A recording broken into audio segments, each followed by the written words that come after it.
Hello everyone, welcome to our Physics Choice YouTube channel and my name is Rupinder. Today we will discuss numericals on nuclear binding energy and binding energy curve. क्योंकि इसका theory lecture हम अलग video में discuss कर चुके हैं, जिन students ने theory lecture नहीं देखा है वो न्यूमेरिकल्स करने से पहले थ्योरी लेक्चर जरूर देख लें, उसके बाद ही न्यूमेरिकल्स को सोल्व करें, क्योंकि उस लेक्चर में कुछ आपको सिंपल ट्रिक्स बताई गई हैं न्यूमेरिकल्स को सोल्व करने के लिए। तो आइए स्टार्ट करते हैं हम आज का लेक्चर। हमारे न्यूमेरिकल्स होंगे totally nuclear binding energy and binding energy curve से related.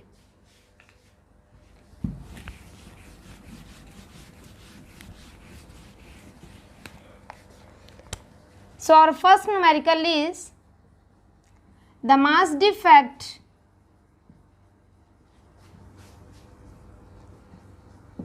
of a nuclear fusion reaction is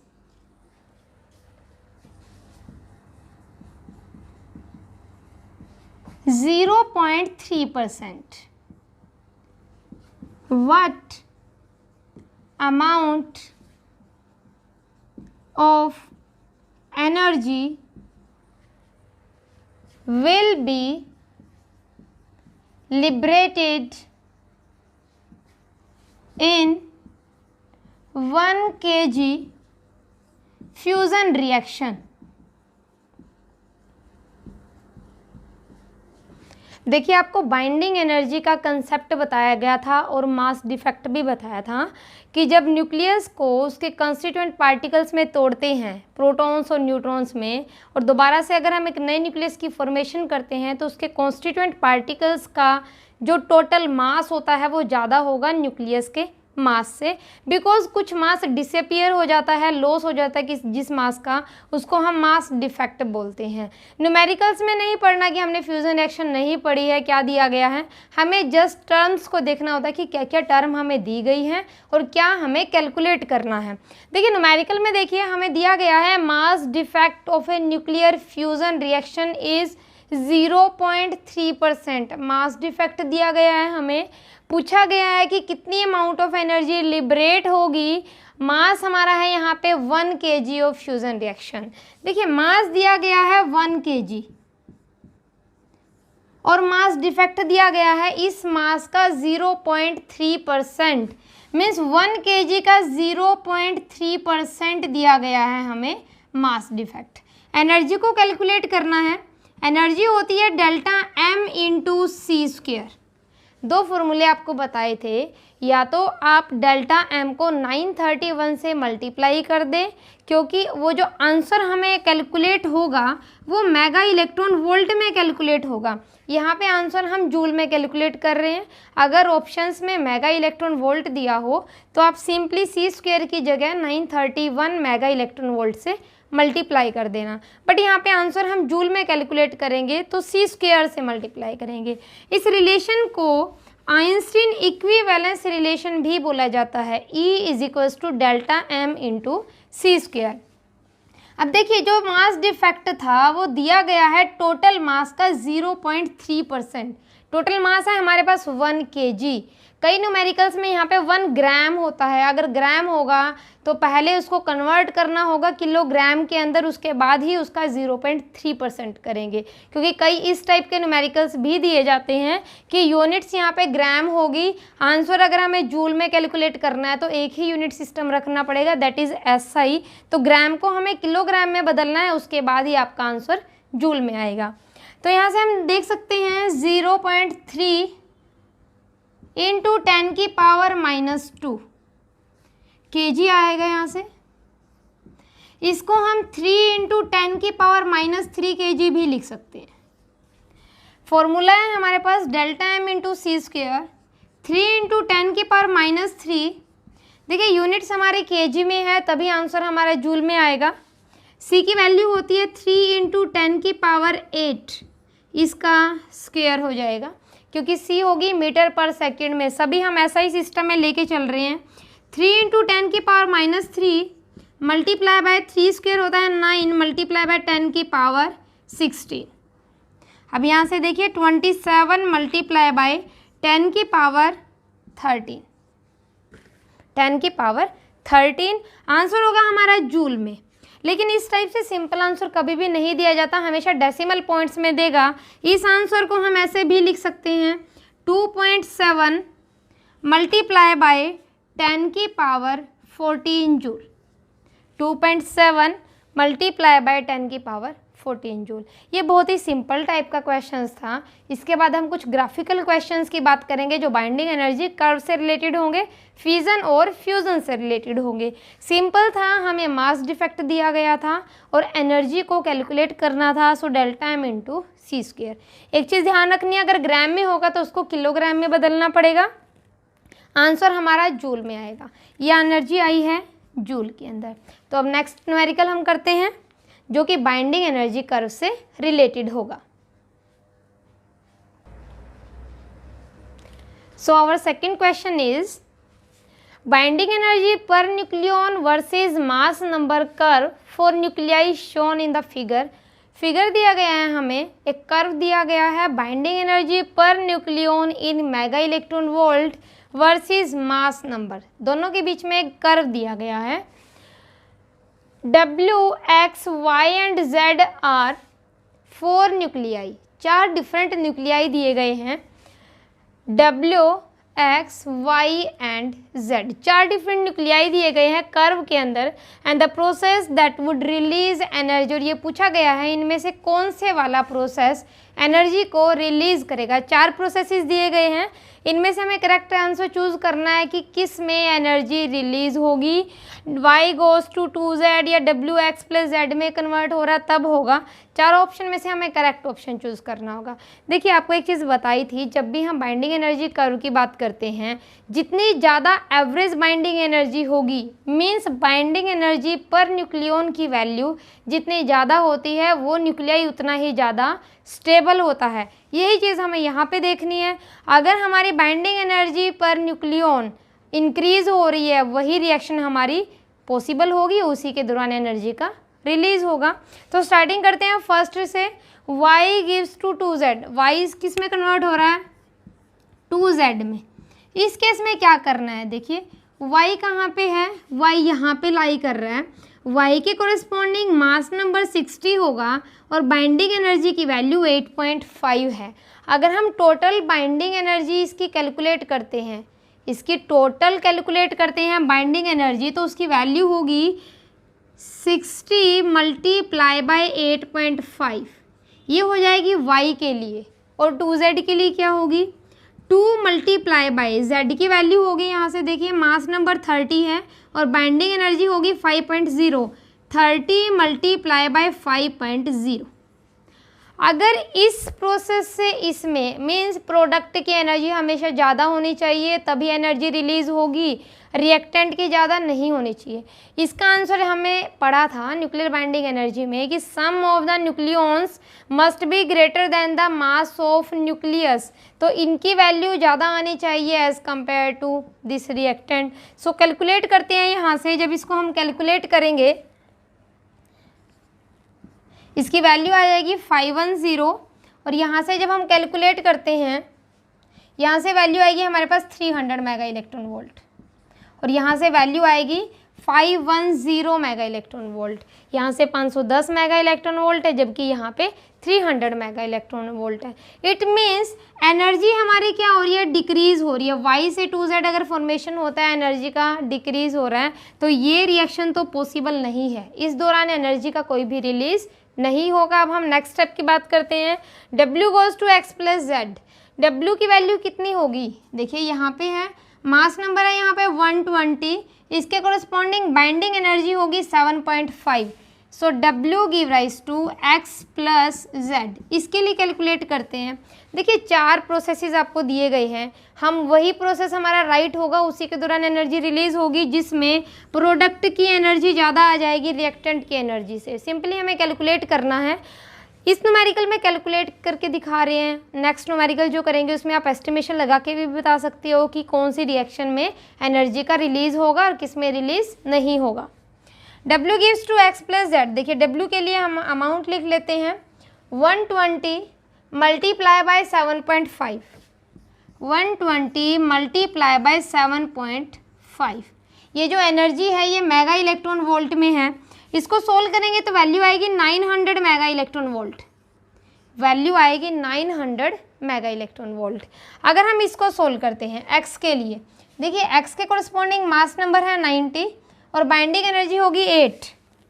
90 multiply by 8 plus में z के कोरस्पॉन्डिंग होगा हमारे पास 30 मल्टीप्लाई बाय 5, 30 मल्टीप्लाई बाय 5। अब यहाँ से जब हम इसको कैलकुलेट करते हैं, यहाँ से जब इस टर्म्स को कैलकुलेट करेंगे तो यहाँ से जो वैल्यू हमें मिलेगी उससे बता सकते हैं कि ये वैल्यू कम आएगी इसके कंपैरिजन में। आप कैलकुलेट करके देख सकते हो, ये वैल्यू इसके कंपैरिजन में कम आएगी। इट मीन्स इस रिएक्शन में भी एनर्जी का रिलीज पॉसिबल नहीं है। उसके बाद हम आते हैं थर्ड पे, W गिव्स टू 2y। इस टाइप की अगर रिएक्शन होती है इसमें एनर्जी रिलीज होगी या फिर नहीं होगी। W gives to 2y। देखिए W के लिए क्या होगा, 120 मल्टीप्लाई बाय 7.5, 120 मल्टीप्लाई बाय 7.5। इसको कैलकुलेट करेंगे तो देखिए पीछे हमने किया है 900 मेगा इलेक्ट्रॉन वोल्ट ही आएगा यहाँ पे भी। 2y के लिए होगा 2 मल्टीप्लाई बाय, y के लिए क्या है 60 और यहाँ से है 8.5, 60 मल्टीप्लाई बाय 8.5। जब इस वैल्यू को हम सोल्व करते हैं तो यहाँ से वैल्यू मिलती है 1020 मेगा इलेक्ट्रॉन वोल्ट। और यहाँ से अगर आप इसको सोल्व करोगे तो आंसर इसका लगभग 870 के आसपास आएगा। सोल्व करके देख लेना, लगभग 870 के आसपास आएगा। तो देखिए यहाँ पे क्या हो रहा है, इसकी बाइंडिंग एनर्जी कम थी, यहाँ पे बाइंडिंग एनर्जी की वैल्यू इंक्रीज कर रही है। मीन्स इस प्रोसेस के दौरान एनर्जी का रिलीज होगा। एक ऑप्शन हमारा मिल गया है, W गिव्स टू 2y, ये वाला हमारा करेक्ट हो गया है। अगर आप इसको सोल्व करके देखते हो x gives to y plus z, इसमें भी जो x की एनर्जी होगी वो ज़्यादा होगी as compare to y plus z से। मीन्स इस रिएक्शन के दौरान भी कोई भी एनर्जी रिलीज नहीं होगी। तो तीनों में से हमारा राइट, चारों में से हमारा राइट आंसर हो जाएगा थर्ड वाला, W गिव्स टू 2y। जब ये प्रोसेस होगा कि जो हैवी न्यूक्लियाई है ये फ्यूजन हो रहा है किसमें, y प्लस वाई में, या हम बोल सकते हैं 2y में, इसी दौरान एनर्जी का रिलीज होगा, किसी और रिएक्शन के दौरान एनर्जी का रिलीज नहीं हो रहा है। तो हमारा सेकेंड टाइप थी जिसमें आपको वैल्यूज़ कैलकुलेट करके दिखाई बहुत, बट ना आपको वैल्यूज़ कैलकुलेट नहीं करनी है, मोस्ट ऑफ द टाइम आपको आइडियाज़ ही लगाना है। इसमें आइडिया हमें नहीं लग पा रहा था इसलिए हमने वैल्यूज़ कैलकुलेट की है। इसे नेक्स्ट न्यूमेरिकल में हम सिंपल आइडिया से बता सकते हैं कि कौन सी रिएक्शन में एनर्जी का रिलीज होगा। So our third question is, there is a plot of binding energy per nucleon जिसको रिप्रेजेंट किया गया है EB से। EB is the binding energy per nucleon against the nuclear mass number। Binding energy per nucleon versus mass number एक curve दिया गया है different nuclei के कोरस्पॉन्डिंग। न्यूक्लियाई है हमारे पास A B C D E F, और क्या पूछा गया है, ये पूछा गया है कि 4 रिएक्शंस हमें दी गई हैं, इनमें से कौन सी रिएक्शन में एनर्जी पॉजिटिव होगी, बाइंडिंग एनर्जी कौन सी रिएक्शन में पॉजिटिव होगी। देखिए लास्ट न्यूमेरिकल में हमने किया था मैथमेटिकल वैल्यूज से कैलकुलेट किया, उसके बाद बताया कि किस में एनर्जी का रिलीज होगा। बट यहाँ पे देखिए मास नंबर हमें नहीं दिए गए हैं, ना ही बाइंडिंग एनर्जी दी गई है। अब हमें आइडिया लगाना पड़ेगा कि कौन सी रिएक्शन में एनर्जी रिलीज होगी। फर्स्ट रिएक्शन की बात करते हैं, A plus B gives to C plus E। जब A प्लस बी C में टूट रहा है, C बना रहा है, साथ में एनर्जी रिलीज होगी। देखिए A हमारा लाइट न्यूक्लियाई होगा, A plus B give rise to C, साथ में एनर्जी रिलीज होगी। ये रिएक्शन पॉसिबल हो सकती है क्योंकि आपको एक सिंपल ट्रिक बताई थी कि जब भी हम लो से हाई पे चलते हैं, या आप लाइट न्यूक्लियाई से इंटरमीडिएट पे आ रहे हो या हैवी से इंटरमीडिएट पे आ रहे हो, मीन्स बाइंडिंग एनर्जी हमारी इंक्रीज हो रही है, न्यूक्लियर स्टेबिलिटी की तरफ मूव कर रहे हैं, उसी दौरान एनर्जी का रिलीज होता है। तो लाइट न्यूक्लियाई किस में कन्वर्ट हो रहे हैं, इंटरमीडिएट ऊपर की तरफ जा रहे हैं, मीन्स इनके कंपैरिजन में इसकी बाइंडिंग एनर्जी ज़्यादा होगी और एनर्जी का रिलीज होगा। पहली रिएक्शन पॉसिबल हो सकती है, इसमें एनर्जी रिलीज होगी। सेकंड देखिए, C gives to A plus B plus E। जो C होगा वो कहाँ आ रहा है, वो नीचे आ रहा है, इसकी बाइंडिंग एनर्जी ज़्यादा होगी, जबकि अगर ये नीचे आएगा तो बाइंडिंग एनर्जी लाइट न्यूक्लियाई की कम होती है।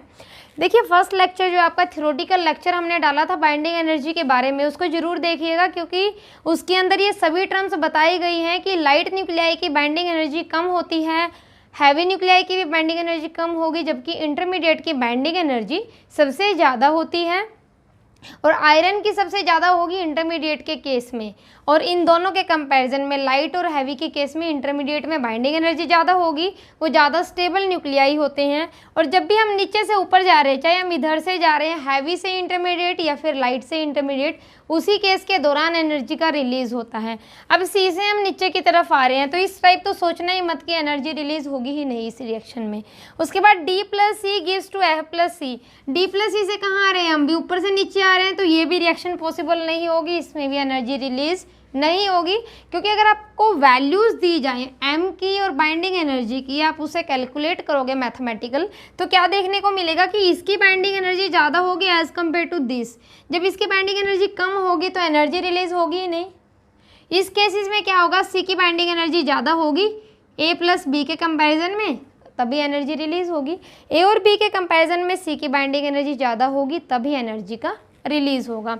अब आते हैं फोर्थ पे, F किस में हो रहा है, D + C में। F से कहाँ जा रहे हैं हम, F से ऊपर की तरफ आ रहे हैं, ये केस हमारा सही चल रहा है। F से D + E में आएंगे, मीन्स D और E की एवरेज बाइंडिंग एनर्जी ज़्यादा होती है F से, तो इस रिएक्शन के दौरान भी एनर्जी का रिलीज होगा। तो इसमें हमारे करेक्ट आंसर्स हो जाएंगे फर्स्ट एंड फोर्थ, सेकंड और थर्ड यहाँ पे गलत होंगे। तो इसमें आपको पूछा गया है कि कौन सी रिएक्शंस होंगी जिनके अंदर एनर्जी की वैल्यू पॉजिटिव होगी, तो हमारा आंसर आ जाएगा first reaction and fourth reaction.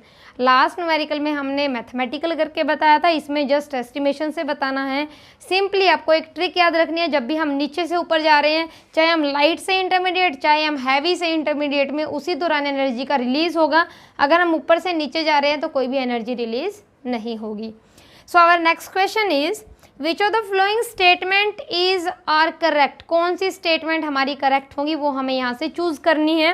First statement, higher binding energy per nucleus means the nucleus is stable. अगर बाइंडिंग एनर्जी पर न्यूक्लियन की वैल्यू ज़्यादा होगी तो वो न्यूक्लियस स्टेबल होगा। ये बिल्कुल सही है स्टेटमेंट, क्योंकि बताया भी था आपको जितनी ज़्यादा बाइंडिंग एनर्जी पर न्यूक्लियन का मतलब होता है एवरेज बाइंडिंग एनर्जी। जितनी ज़्यादा एवरेज बाइंडिंग एनर्जी होगी वो न्यूक्लियस उतना ही ज़्यादा स्टेबल होगा। So first statement is correct. Second आएंगे, if binding energy of nucleus were zero. अगर न्यूक्लियस की बाइंडिंग एनर्जी ज़ीरो हो जाए then it would spontaneously break apart, तो एकदम से वो टूट जाएगा। ये भी बिल्कुल सही है कि इसमें क्या होगा, बाइंडिंग एनर्जी ऑफ न्यूक्लियस अगर ज़ीरो हो जाती है तो एकदम से टूट जाएगा और दूर दूर बिखर जाएगा। तो हमारी सेकंड स्टेटमेंट भी करेक्ट स्टेटमेंट है। Third, binding energy of nucleus can be negative, कि बाइंडिंग एनर्जी नेगेटिव हो सकती है। अब फोर्थ बोल रहे हैं कि binding energy of nucleus is always positive, कि हमेशा पॉजिटिव होगी। तो फोर्थ जो है हमारी करेक्ट है, जबकि थर्ड वाली स्टेटमेंट रॉन्ग दी गई है। बाइंडिंग एनर्जी हमेशा पॉजिटिव होती है, आप नोट कर लें इस चीज़ को। Binding energy of A nucleus is always positive, कभी भी नेगेटिव नहीं होगी। तो इस क्वेश्चन में हमारे 3 करेक्ट ऑप्शंस हो जाएंगे। First, second and fourth are our correct statement, जबकि जो थर्ड स्टेटमेंट है वो हमारी रॉन्ग स्टेटमेंट है। तो अब चलते हैं हम नेक्स्ट क्वेश्चन की तरफ। So our next question is assume that nuclear binding energy per nucleon versus mass number is shown in figure।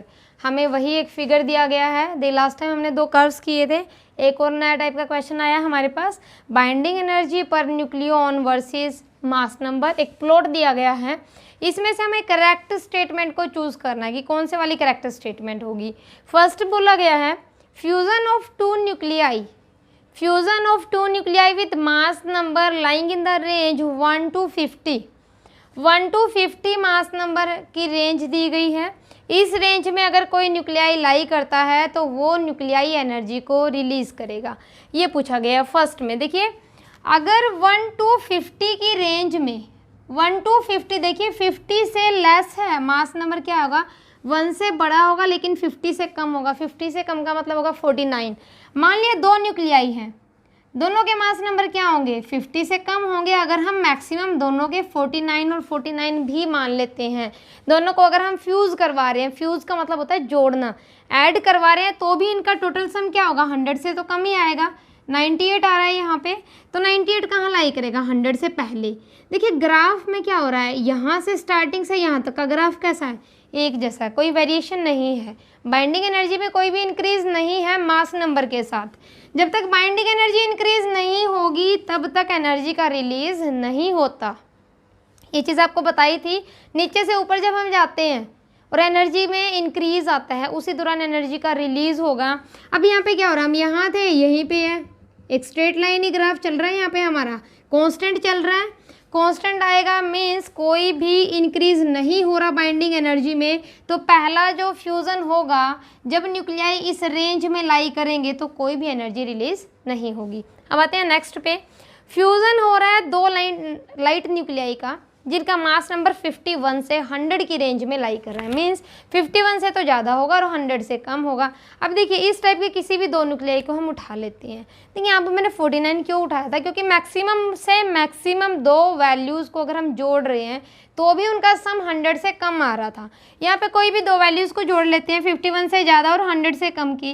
मान लिया एक 52 होगी, दूसरी हम 60 मान लेते हैं। इन दोनों को जब हम ऐड करते हैं तो यहाँ पे जो हमारा आंसर आएगा वो इस रेंज के बीच में लाई करेगा, 100 से 200 के बीच में, 100 से 200 के बीच में। क्योंकि मिनिमम वैल्यू क्या होगी, दो 52 प्लस 52 को जोड़ के देख सकते हैं। मैक्सिमम क्या होगी, 99 प्लस 99। मीन्स दो न्यूक्लियाई अगर फ्यूज़ होते हैं तो उनकी वैल्यू 100 से 200 की रेंज में लाई कर रही है। मीन्स हम 51 100 यहाँ पे थे, दो न्यूक्लियाई दोनों फ्यूज़ हुए तो कहाँ चले गए, इस रेंज में चले गए। और उस रेंज के अंदर बाइंडिंग एनर्जी क्या हो रही है, इंक्रीज़ हो रही है। यहाँ पे बाइंडिंग एनर्जी कितनी है, 2 है। यहाँ पे बाइंडिंग एनर्जी पर न्यूक्लियन की वैल्यू कितनी हो रही है, 8 हो रही है। जैसे ही binding energy per nucleon increase होगा उस दौरान एनर्जी का रिलीज होता है। So second option is our correct, कि अगर दो न्यूक्लियाई इस रेंज में लाई करते हैं तो डेफिनेटली इस रिएक्शन के दौरान एनर्जी का रिलीज होगा। थर्ड आते हैं हम फ्यूज़न। पहले वाली दो स्टेटमेंट फ्यूज़न के लिए थी। फ्यूज़न का मतलब होता है किसी भी दो चीज़ों का आपस में जुड़ना, और फिजन का मतलब होता है चीज़ का टूटना। एक न्यूक्लियस का दो न्यूक्लियाई में टूटना, वो फिजन हो जाएगा। फिजन हो रहा है एक न्यूक्लियस का, वो न्यूक्लियस लाई कर रहा है 100 से 200 की रेंज में। Will release energy when broken into 2 equal fragment. एक न्यूक्लियस है जो 2 इक्वल फ्रैगमेंट में टूट रहा है, उस दौरान एनर्जी रिलीज होगी या फिर नहीं होगी। अब देखिए इस फिजन में 100 से 200 में, इस रेंज में कोई भी न्यूक्लियाई अगर लाई करता है और वो फिजन शो करता है, फिजन हो रही है। आप जैसे मैंने ऊपर 2 एग्जांपल से लेके बताया, आप यहाँ पे भी एग्जांपल ले सकते हैं। 100 से ज़्यादा होगा बट 200 से कम का एग्जांपल। मान लिया मैंने 150 मान लिया कि एक 150 मास नंबर का न्यूक्लियाई है। जब ये दो न्यूक्लियाई में टूट रहा है, इक्वल फ्रैगमेंट में टूट रहा है, मान लिया ये 75 और 75 में टूट रहा है। मान लेते हैं कि दोनों इक्वल न्यूक्लियाई में टूट रहा है। पहले कितना था हमारा मास नंबर 150, अब किस में टूट गया, 2 लाइट में। पहले हम इस रेंज में लाई कर रहे थे, अब किस रेंज में आ गए, इस रेंज में आ गए। मीन्स हाई बाइंडिंग एनर्जी से कहाँ जंप कर गए हम, लो बाइंडिंग एनर्जी के रीजन में आ गए हैं। जब ये इस टाइप का फ्यूजन हो रहा है, जब ये रेंज हमारी एग्जिस्ट करती है, मीन्स इस दौरान कोई भी एनर्जी रिलीज नहीं होगी, क्योंकि हम हाई बाइंडिंग एनर्जी से लो बाइंडिंग एनर्जी में जंप कर गए, तो कोई भी एनर्जी का रिलीज नहीं होगा। फोर्थ में क्या होगा, फ्यूजन हो रहा है 2 लाइट न्यूक्लियाई का, उनकी रेंज चेंज कर दी। अब आ गया हम इस रेंज के अंदर 200 से 260, मान लिया ये रेंज है हमारी 200 से 260 तक की। इस रेंज में अगर कोई न्यूक्लियाई लाई करता है, हैवी न्यूक्लियाई है, वो न्यूक्लियाई अगर फ्यूजन शो करता है, क्या उसके दौरान एनर्जी रिलीज होगी। यहाँ पे भी हम एग्जांपल ले सकते हैं। इन दोनों के बीच की कोई भी रेंज उठा लेते हैं और उसको तोड़ के देखते हैं 2 इक्वल फ्रैगमेंट में। मान लिया हमने 201 ही उठा लिया, 202 उठा लेते हैं। ये वाले 202 की अगर हम बात करें, अगर ये 2 इक्वल न्यूक्लियाई में टूटता है तो किस रेंज में लाई करेगा, 100 से 200 की रेंज में ही लाई करेगा। मीन्स यहाँ से न्यूक्लियाई फ्यूजन करके कहाँ चला गया, एक बीच के रेंज में आ गया 100 से 200 की रेंज में, जिसमें बाइंडिंग एनर्जी की वैल्यू इंक्रीज़ हो रही है। तो यहाँ पे बाइंडिंग एनर्जी कम थी, यहाँ पे बाइंडिंग एनर्जी बढ़ रही है, तो इस केस में भी एनर्जी का रिलीज होगा। देखिए आपको 4 केसेस दिए गए थे, 2 फ्यूज़न के थे, 2 फिजन के थे, सिर्फ मास नंबर की रेंज चेंज की थी। जैसे ही मास नंबर की रेंज को चेंज करता है, बाइंडिंग एनर्जीज भी हमारी बदल रही हैं अकॉर्डिंग टू मास नंबर। यहाँ पे ग्राफ्स हमें स्क्वायर टाइप में दिया गया है, जबकि सिंपल बाइंडिंग एनर्जी का ग्राफ थोड़ा हम अलग पढ़ते हैं।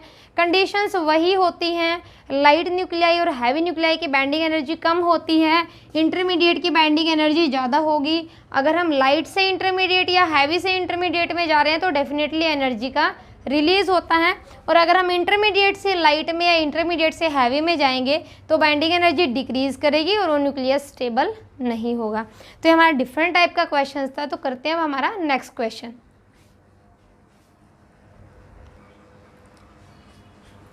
हमारा नेक्स्ट क्वेश्चन थोड़ा सिंपल टाइप का होगा, क्योंकि ग्राफिकल क्वेश्चंस हम कर चुके हैं, कर्व बेस्ड क्वेश्चंस हम 3 से 4 हम कर चुके हैं। अब इस टाइप का क्वेश्चंस अगर आता है तो इसको कैसे सोल्व करेंगे। The binding energy per nucleon for deuteron and helium are. Binding energy per nucleon means average binding energy दी गई है न्यूट्रॉन की और हीलियम के लिए। Determine energy release when 2 deuteron fuse to form a helium nucleon. अगर 2 deuteron मिलकर के एक हीलियम न्यूक्लियन को बनाते हैं तो कितनी अमाउंट ऑफ एनर्जी रिलीज होगी। आपको 4 ऑप्शंस दिए गए हैं। देखिए एक रिएक्शन होती है कि जब 2 न्यूट्रॉन आपस में फ्यूज़ होंगे, क्योंकि इसने कहा कि जब 2 न्यूट्रॉन फ्यूज़ होते हैं तो एक हीलियम न्यूक्लियन की फॉर्मेशन करते हैं। ड्यूट्रॉन होता है H12। ड्यूट्रॉन जब फ्यूज़ होते हैं हीलियम न्यूक्लियन बनाते हैं, साथ में अमाउंट ऑफ एनर्जी रिलीज होती है। इस रिएक्शन को अगर आप लिखते हो तो बहुत ही सिंपल क्वेश्चन हो जाएगा आपके लिए, बट इस टाइप की रिएक्शंस आपको लिखनी आनी चाहिए।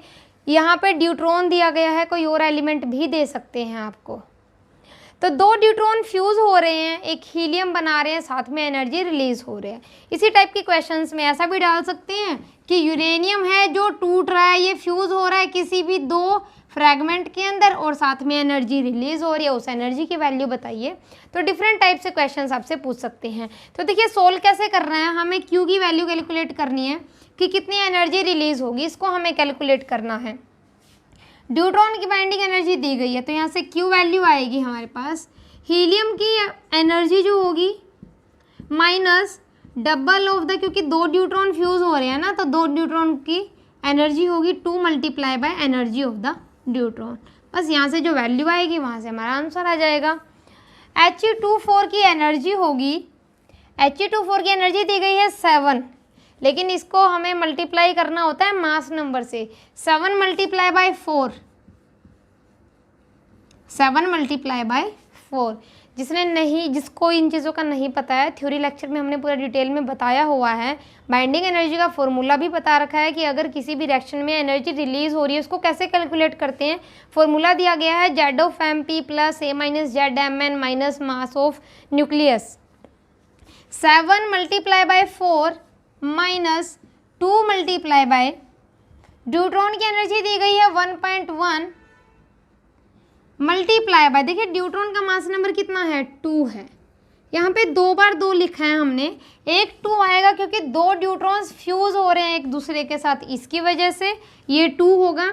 और इसका मास नंबर 2 होता है, mass number multiply by binding energy, average binding energy. इसको सोल्व करेंगे 28 माइनस